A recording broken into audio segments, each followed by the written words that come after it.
back to the channel. If you haven't subscribed yet, go ahead and subscribe. Or shit, wait, if you want to, no matter to me. We're going to let this young lady talk heavy for us real fast. Good morning. My name is Chloe Cole, and I am a detransitioner. Another way to put that would be, I used to believe that I was born in the wrong body. What? And the adults in my life, whom I trusted, affirmed my belief, and this caused me lifelong, irreversible harm. I speak to you today as a victim of one of the biggest medical scandals in the history of the United States of America. Stop the video. Stop right there. See, I've been saying this for a long time. Okay? I've been saying this for a very long time. They're coming for your children. Let me show y'all some more. I put it up before. I'm about to put it up again. Let me show y'all some more.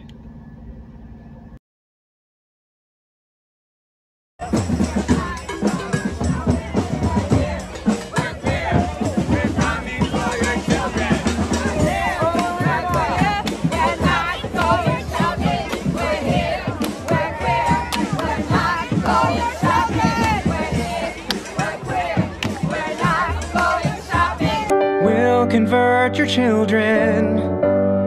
Happens bit by bit, quietly and subtly, and you will barely notice it. Just like you worried, they'll change their group of friends. You won't approve of where they go at night to protests. Oh, and you'll be disgusted. So gross. When they start finding things online that you've kept far from their sight. I will convert your children. We're coming for them. We're coming for your children. Like I said before, the U.S. government is the biggest child predators there are. Hands down. They're the biggest child predators there are. They're coming for your children. They are coming for your children. Y'all can say it was a joke if you want to, but I don't know anybody joke like that. I don't know anybody joke like that. Let's continue. I speak to you in the hope that you will have the courage to bring the scandal to an end and ensure that other vulnerable teenagers, children, and young adults don't go through what I went through. At the age of 12, I began to experience what my medical team would later diagnose as gender dysphoria. I was well into an early puberty, and I was very uncomfortable with the changes that were happening to my body. I was intimidated by male attention, and when I told my parents that I felt like a boy, in retrospect, all I meant was that I hated puberty, that I wanted this newfound sexual attention to go away, that I looked up to my brothers a little bit more than I did to my sisters. I came out as transgender in a letter I sent on the dining room table. My parents were immediately concerned. They felt like they needed to get outside help from medical professionals, but this proved to be a mistake. It immediately set our entire family down a path of ideologically motivated deceit and coercion. The gender specialist I was taken to see told my parents that I needed to be put on puberty-blocking drugs right away. They asked my parents a simple question: would you rather have a dead daughter or a living transgender son? Damn! The choice was enough for my parents to let their guard down, and in retrospect, I can't blame them. This was the moment that we all became victims of so-called gender-affirming care. I was fast-tracked onto puberty blockers and then testosterone. The resulting menopausal-like hot flashes made focusing on school impossible.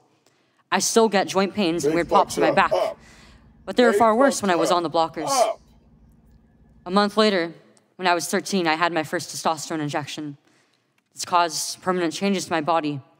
My voice will forever be deeper, my jawline sharper, my nose longer, my bone structure permanently masculinized, my Adam's apple more prominent, my fertility unknown. I look in the mirror sometimes and I feel like a monster. I had a double mastectomy at 15. They tested my amputated breast for cancer. And I was cancer-free, of course. I was perfectly healthy. There was nothing wrong with my still developing body or my breasts, other than that, as an insecure teenage girl, I felt awkward about it. After my breasts were taken away from me, the tissue was incinerated. Before I was able to legally drive, I had a huge part of my future womanhood taken from me. I will never be able to breastfeed. I struggle to look at myself in the mirror at times.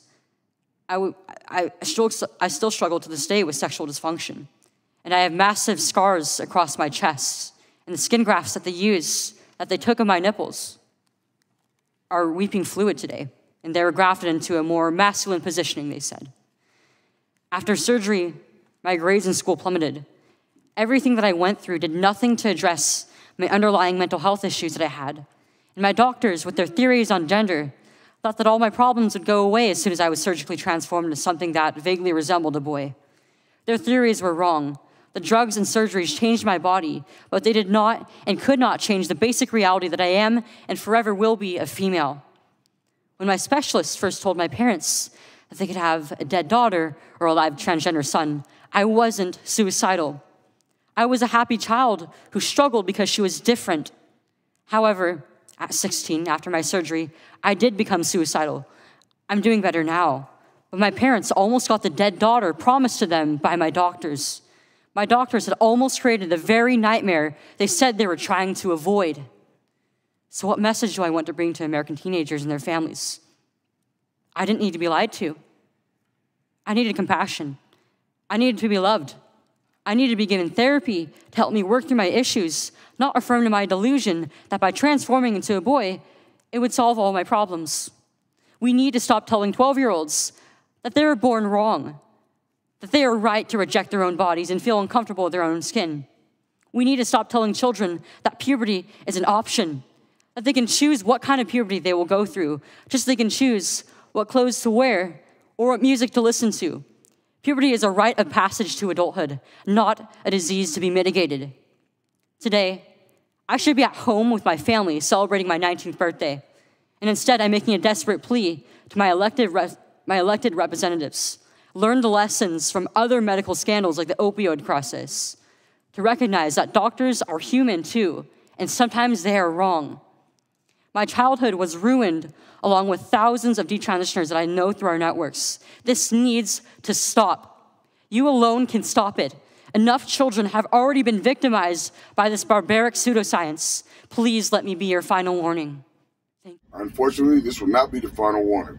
They're doing this on purpose. They're doing this on purpose.